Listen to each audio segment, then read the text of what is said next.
I remember the shimmer of the chandelier that night, all crystal and cruelty. It threw its light across the room in shards, too bright, too sharp, as though it wanted to expose every imperfection it found. I caught my reflection in the mirrored wall, soft creases, silver at my temples. The light had no mercy for age. Caroline had planned everything to perfection. The tablecloths, the stemware, the way the music faded just before she made a toast. It was the kind of evening meant to impress, not to celebrate. My son stood beside her, handsome in a way that felt borrowed. He'd begun to move like her too, sleek, curated, slightly detached from warmth. The house itself looked like a magazine spread, every chair positioned as if under command. The scent of citrus candles mingled with truffle oil and perfume. I stood near the kitchen island, holding the cake I'd made that morning, chocolate and spice wrapped in the smell of home. Caroline's eyes found it before I could even set it down. "Oh," she said, her voice gliding like satin over steel. "You brought something." I smiled. "Just a small cake. I thought it might be nice after dinner." Her lips curved. "How thoughtful. We already have dessert catered, but maybe it can be a nostalgic touch." The way she said nostalgic made it sound like a synonym for outdated. Guests began to drift in from the living room, wine glasses in hand, laughter spilling like bubbles. Caroline gestured toward me. "Everyone, this is Eleanor, my husband's mother. She's an amazing cook. She made us this lovely cake." There was polite applause, the kind that fills silence rather than honors it. A woman in a diamond necklace leaned in. "Oh, homemade. How sweet. You don't see much of that anymore." Another murmured, "So rare these days. I can barely make coffee without a machine." They laughed. Caroline laughed. And there it was, that fleeting moment when the warmth in the room turned brittle. My son chuckled too, low, uncertain. I met his eyes briefly, saw the guilt flicker there and let him look away. I busied myself setting down the cake beside her immaculate display, eclairs lined like soldiers, mousse in crystal cups. My cake looked foreign there, too simple, too sincere for the world she'd built. Dinner passed in fragments. Someone told a story about a promotion. Someone else debated the best ski resorts in Europe. I smiled when spoken to, nodded in the right places, let their words flow over me like rain on glass. The food was exquisite, delicate portions that left no scent, no memory. Between courses, I caught Caroline's voice at the head of the table. "She used to send us care packages when we first moved," she told a guest, laughing lightly. "Jars of jam, sweaters, that sort of thing. She's very hands-on." Laughter again, not cruel but careless. That's worse somehow. I felt my heart tighten, not in anger but in clarity. This wasn't the woman I'd welcomed into my family years ago, who'd asked me for my recipes, who'd once cried in my kitchen after burning her first roast. This was someone else. Someone who had learned that power could be polite. By dessert, no one touched my cake. It sat there under the chandelier, its frosting dull beside the gleam of silver spoons. I thought of how much care went into it. The steady whisk of eggs, the way sugar dissolves into butter when it trusts heat. I thought of all the quiet, unacknowledged things mothers do for love. When the clock brushed past 10, guests began to gather their coats. Caroline floated between them, laughing, glowing. "Oh, Eleanor, you don't have to clean up," she said as I began stacking plates. But her hand didn't stop me. It rested on my arm, light, patronizing. "You'll spoil us if you keep doing everything." I smiled steady. "It's what I'm good at." The room emptied until it was just the three of us. Me, my son, and the echo of what we used to be. He kissed my cheek, quick and distracted. "Thanks for coming, Mom. Caroline worked hard on this." "I can see that," I said. He didn't hear the rest. I whispered under my breath. "And so will I." When I stepped out into the night, the air was cold enough to bite. The city hummed around me, distant, indifferent. I looked down at my hands, still faintly dusted with flour from that morning, and thought how something as soft as dough could become steel if you let it rise long enough. Caroline thought she'd embarrassed me. But humiliation in my world is just the seed of patience. And I've always been very good at waiting. Morning came gently, almost apologetically. Pale sunlight pressed its way through the curtains, soft and uninvited, spilling across the floor like a secret that didn't know where to settle. I sat at my kitchen table in my robe, hands curved around a cup that had long since gone cold. The steam had died, but I hadn't moved. I just sat there, listening to the small invisible sounds a house makes when it's lonely. The ticking clock. The faint hum of the refrigerator. The groan of old wood remembering footsteps that no longer come. I used to love mornings. My husband, Robert, would read the newspaper aloud, humming under his breath, always off-key. My son, Daniel, would stumble into the kitchen, hair wild, still half asleep, and collapse into a chair. I'd pour his cereal, still warm from the dishwasher, and he'd smile at me like the sun itself came from the stove. Now the stove is cold. And the laughter that once filled this room lives elsewhere, behind glass walls and curated smiles. I tried to tell myself that last night wasn't cruel, that I was imagining it. Caroline's words had been soft, her laughter elegant. But malice wears silk when it wants to be seen as taste. When she first married my son, she was different. Nervous, eager, always asking, "Am I doing this right, Eleanor?" I'd help her cook, teach her how to fold dough, how to tell when the sauce was done by scent instead of time. She used to say, "You make it look so easy." But people change when they start believing their reflection more than the person standing beside them. I saw it happen slowly, the way she'd correct me in front of guests, laugh at my outdated ways, insist on redecorating even when I hadn't asked. She never shouted. Her weapons were tone, timing, and the quiet suggestion that she knew better. She took my son's habits one by one, the old jacket he wore, the way he spoke, the foods he loved, until there was barely anything left of the boy I raised. I should have stopped it. But mothers learn early that peace often requires silence. So I let her rearrange the furniture, the house, and eventually the dynamic. I thought love would find its balance again. It didn't. Last night was the proof of that.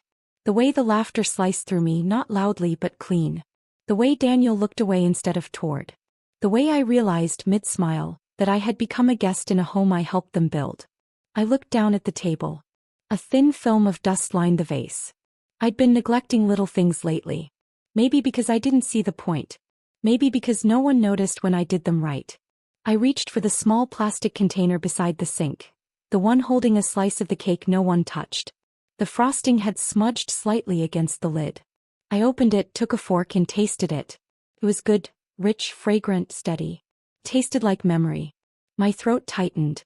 Not from the sweetness but from the knowing that this cake, this effort, this piece of me had been invisible last night. And somehow that invisibility stung more than cruelty ever could. I set the fork down carefully and whispered to the empty room, "She laughed at what she doesn't understand." And I meant it. Caroline mistook warmth for weakness, sincerity for lack of sophistication. She thought dignity lived in chandeliers and dinnerware, not in the quiet endurance of a woman who knows how to stay calm while bleeding. I wiped a tear before it could fall. Not because I didn't want to cry, but because I wouldn't give her that power even in her absence. As I cleaned the cup and plate, I caught my reflection in the kitchen window. The morning light softened my face, but my eyes, they looked different. Still sad, yes, but sharper, focused. There's a point where grief stops being soft and starts becoming steel. I wasn't angry, anger burns too fast. No, I was something quieter. Something that waits. I thought of Daniel, how he'd looked last night, distracted, loyal to the performance instead of the truth. I thought about the house he lived in, the one I helped them buy, my late husband's savings, my years of restraint. She called it hers. And in that moment, something in me shifted, slow but certain. If she wanted to humiliate me in front of the world she'd built, I would remind her who laid the foundation she's standing on. Poetic justice doesn't shout. It whispers. And I had all the time in the world to whisper. Strange how memory works. You never get to choose what returns. It just arrives, uninvited, like a scent that drifts in and won't leave. As I rinsed my cup, I found myself thinking of a day years ago. A smaller kitchen, sunlight slanting through the blinds, the air warm with the smell of cinnamon and new beginnings. Caroline had been newly married then, still uncertain in her role, still soft around the edges. She'd come over to learn how to make chicken pot pie, Daniel's favorite since he was a boy. I remember her standing beside me in her crisp white blouse, sleeves rolled up, a streak of flour on her cheek. She'd laughed then freely. "I'll never make it like you do, Eleanor." "You will," I told her, smiling. "The trick is to stop following the recipe and start listening to the food." She tilted her head. "Listening to the food?" "Yes," I said, stirring slowly. "It tells you when it's ready. Everything does if you're patient enough." She'd laughed again, light and genuine. "You sound like my grandmother." That should have been a compliment. But I remember the tone, half amusement, half distance. The kind young people use when they want to sound grateful but not indebted. I brushed it off. She was young. She'd learn. After dinner, Daniel had hugged me, told me the pie was perfect and that Caroline had done wonderfully. I'd looked at her, flushed with pride, eyes bright with approval, and thought, yes, she'll make a good wife. But later that evening, as I was leaving, I overheard her speaking to Daniel in the hallway. "She's sweet," she said softly, "but she hovers. I feel like she doesn't think I can handle things." Her voice wasn't cruel, just honest in that unguarded way newlyweds speak. Still, it lodged somewhere deep in me. I'd never meant to hover. I'd only meant to help. From that day I began to step back. A little at first. I stopped giving advice unless asked. I stopped dropping by unannounced. I stopped insisting on Sunday lunches. It was what she wanted, space. And little by little she filled that space with herself. New habits, new tastes, new boundaries. My son followed her lead, gently, without noticing. That's how love blinds.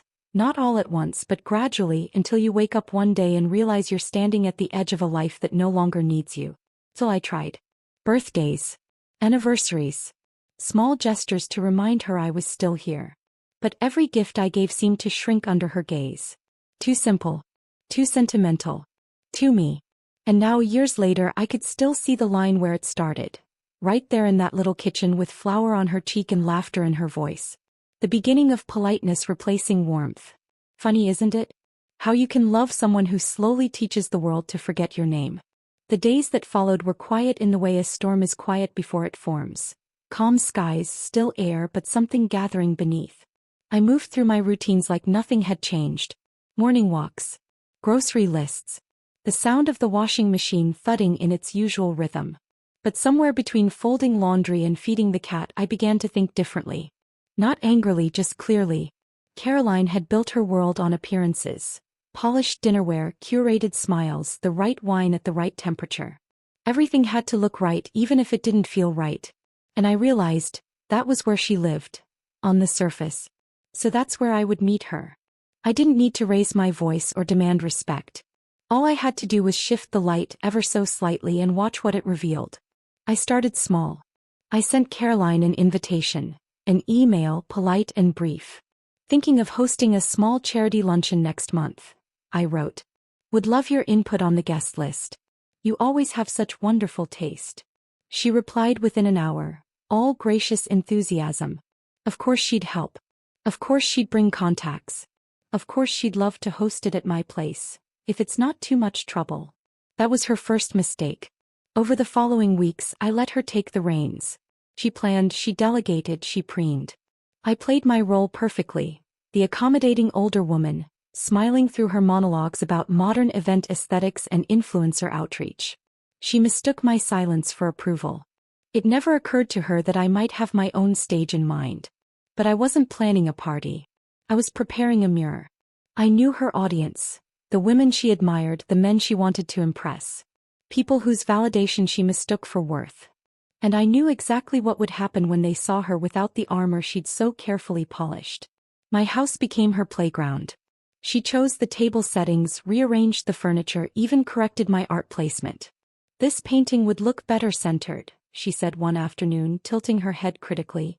"It's been there for 20 years, I said softly. "But maybe it's time for a change." She smiled, not hearing what I meant. By the time the luncheon day arrived, she believed it was hers. Every guest came by her invitation, every detail carried her signature. I just provided the space and the audience. And as I watched her move through my home, commanding attention, I felt no bitterness, no malice. Only a kind of still satisfaction. Because what Caroline didn't realize was that I'd invited people she didn't know. People who didn't play her game. Old friends of mine. Neighbors. Women who'd built quiet empires of their own. They didn't speak the language of pretense. They spoke the language of substance.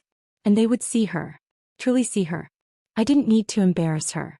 Life would do that on its own when her polish met something real. As I watched her laugh a little too loudly and correct a guest story mid-sentence, I thought, there it is. The beginning of unraveling. Caroline believed power was about control. but it's really about presence. And she'd never learned that silence could command a room far better than a voice that never stops talking. So I smiled, poured myself a drink, and let the plan breathe. The day of the luncheon dawned clear and sharp, the kind of autumn morning that feels freshly ironed. I woke early not from nerves but from a strange, settled calm. The air smelled faintly of lemon polish and garden roses. Everything was ready. By noon the house, my house, was full of voices. Light chatter, laughter that hovered just above the piano music Caroline had insisted on. The air buzzed with her energy. She floated through the room like a hostess in her own kingdom, one hand resting gracefully on a glass of Prosecco, the other gesturing as she spoke. Her laugh came often, bright and practiced. I stood at the edge of the room, invisible and present all at once. It was fascinating, how effortlessly she performed. How her words seemed to wrap around the guests like ribbons. And how slowly those ribbons began to fray. It started small. Caroline introduced one of her influencer friends, a woman in her 30s who owned a boutique skincare line. "This is Chloe," she said, smiling. "She just launched her second branch. I think she could really use some community exposure." Across the table, Mrs. Hanley, one of my old friends, a retired Sioux, tilted her head. "Oh, I used to run a skincare manufacturing firm. Perhaps we could talk about sustainability partnerships." The young woman's smile faltered. She hadn't expected to meet someone who knew her business better than she did. Caroline jumped in, trying to steer the topic, but the tone of the table had shifted, just slightly, just enough. Then came another moment. Caroline's friend complimented the decor. "So elegant, so timeless." And Caroline laughed softly. "Yes, I tried to modernize as much as I could. Eleanor's style is a bit traditional." She didn't mean harm. He never did. But intent is irrelevant when the knife is already in the wound. Before I could reply, one of the women, an artist who'd known me for years, smiled and said, "Traditional? Perhaps. But Eleanor collected most of these pieces when she still curated for the City Gallery. I remember her exhibition on modern realism. It was quite ahead of its time." The air paused. Caroline's face didn't fall, not exactly, it adjusted. The way porcelain does under sudden heat. "Oh," she said lightly, "I didn't realize." "Few do," the woman replied almost kindly. It was subtle, but I felt the shift ripple through the room. The laughter grew thinner, the small talk more measured. For the first time, Caroline wasn't the sun everyone orbited. She was simply another guest, blinking in unexpected shadow. I moved quietly among them, refilling glasses, offering trays, saying almost nothing. And yet, the less I said, the more the others seemed to notice me, not out of pity but out of genuine interest. They asked about my work, my travels, my opinions. My stories landed softly, honestly, and they listened. That was all it took. A reminder that respect, once lost, can return, not through demand but through quiet revelation. Across the room, I caught Caroline watching me. Her smile was fixed, but her eyes told the truth. She was calculating, trying to recover the rhythm of control. But charm only works when others agree to be charmed. And that afternoon no one was. As dessert was served, she spilled a few drops of wine on her cream dress. Nothing dramatic, nothing worth mention, but it felt symbolic. A single, spreading stain. I helped her dab at it gently, offering my napkin. "It happens to everyone," I said softly. "Thank you," she murmured, voice a shade too tight. And for a heartbeat I saw it, the crack.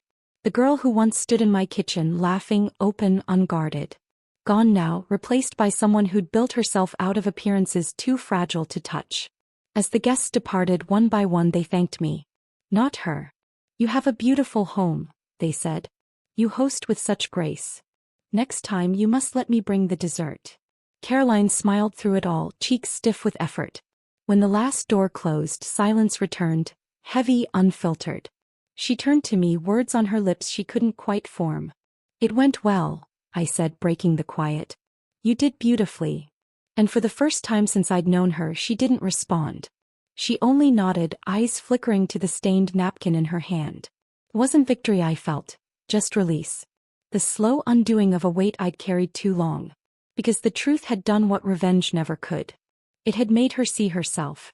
It's strange how silence settles differently after a storm. For days the house seemed softer, lighter, as if even the air had decided to exhale. But under that calm, something subtle had shifted in Daniel's home. You could feel it when he called. The pauses between his sentences, the way he spoke as though measuring his words against someone else's mood. He visited that weekend unannounced. It had been months since he'd done that. When I opened the door he looked tired, not in the face exactly but in the eyes. A man used to walking on floors that might creak at any moment.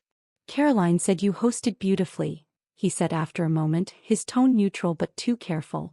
I smiled. She was the perfect hostess. Everyone admired her. He nodded, but his gaze dropped, his hands finding the back of a chair and gripping it like an anchor. We talked about trivial things, work, weather, renovations. The conversation skimmed the surface like a flat stone over deep water. But now and then I caught it, the flicker of doubt behind his calm expression. He wasn't angry, only confused, as if some quiet truth had entered his home and rearranged the furniture when he wasn't looking. When he finally spoke of her, it was by accident. "She's been distant. I don't know. Maybe I'm imagining it." I didn't respond right away. I stirred my tea, slow circles, the spoon clinking softly. "Maybe she's just thinking," I said. He sighed. "She's always thinking. But lately it feels like I'm the subject." He tried to laugh after that, but it came out wrong, brittle, uncertain. He told me how she'd started avoiding questions about the luncheon, how she grew irritated when people mentioned it. One of the guests had apparently told her how much they'd enjoyed Eleanor's elegant event. Another had asked if Caroline often collaborated with her mother-in-law. "Such grace clearly runs in the family," they'd said. I could almost see the way she must have smiled through clenched teeth, every word pressing against the edges of her composure. Daniel didn't know what to make of it. "She's been cold," he said quietly. "She won't talk to me about it, but I can feel it." I wanted to tell him it wasn't my doing, that I hadn't said a cruel word or lifted a hand to hurt her. I'd only let truth breathe where she'd tried so long to control the air. But I knew he wouldn't understand yet. He loved her, the version of her he believed in. And love, I've learned, doesn't dissolve all at once. It unravels thread by thread until one day you wake up and the person beside you looks like a stranger in familiar clothes. He left after an hour, promising to visit again soon. When the door closed behind him, I sat in the quiet and thought about how delicate power really is, how easily it cracks under the weight of its own reflection. Caroline had spent years trying to make me small, to make my presence something to be managed. But now it was her world that felt fragile, her certainty, her image, her control. I didn't gloat. I simply existed. Fully, openly, and without apology. And maybe that was the cruelest truth of all. I didn't need to destroy her. She'd built the ruin herself, one perfect performance at a time. 3 weeks later, I received another invitation, a charity gala hosted by one of Caroline's friends. It was the kind of event she adored. Sleek, photographed, all sheen and chatter. My first instinct was to decline, but Daniel called that evening. "Caroline wants you there," he said carefully. "She thought it would be nice to have family around." Family. That word, after all this time, still carried a kind of ache. But I could hear something under his tone, the hint of request, not command. So I said yes. The night of the gala, the city lights shimmered against the glass facade of the hotel.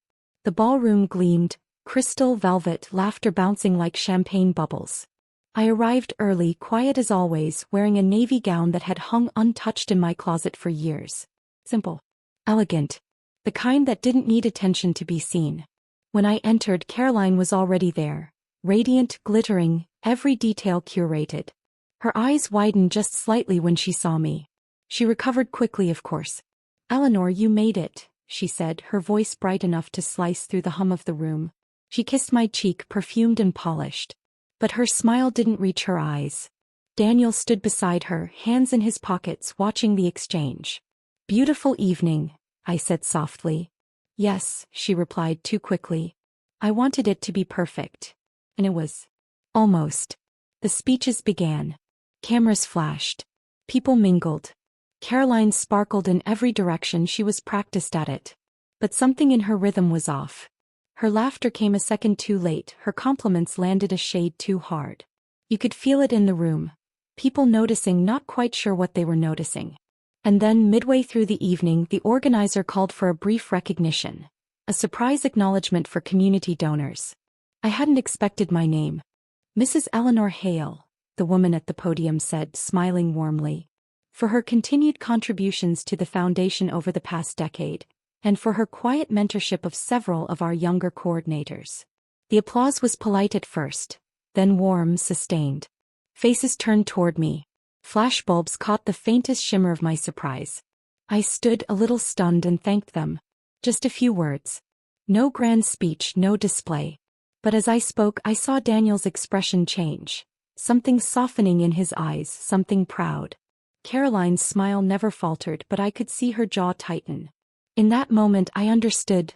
This was it. The quiet turning of the wheel. For years she'd curated how people saw me. The sweet, old-fashioned, nice mother-in-law. But tonight, without trying, I'd stepped out of her frame entirely. Not by fighting. Not by correcting. Simply by being seen for who I was before she rewrote me. After the applause faded, I returned to my seat. Caroline leaned over, her voice honeyed but low. I didn't realize you were still so involved in these things. I smiled. I never stopped. I just stopped announcing it. Her hand twitched on her clutch, the smallest, sharpest tell. She looked away toward the stage, but the shine in her eyes had dulled. Daniel reached for my hand then, quietly, naturally. And for the first time in years, I didn't feel like a guest in his life. When the night ended, Caroline hugged me again. Gentle, cool, calculated. You looked lovely tonight, she said. So did you, I replied. And I meant it, in the way one might mean it for something fragile, something beautiful but doomed to break under its own perfection.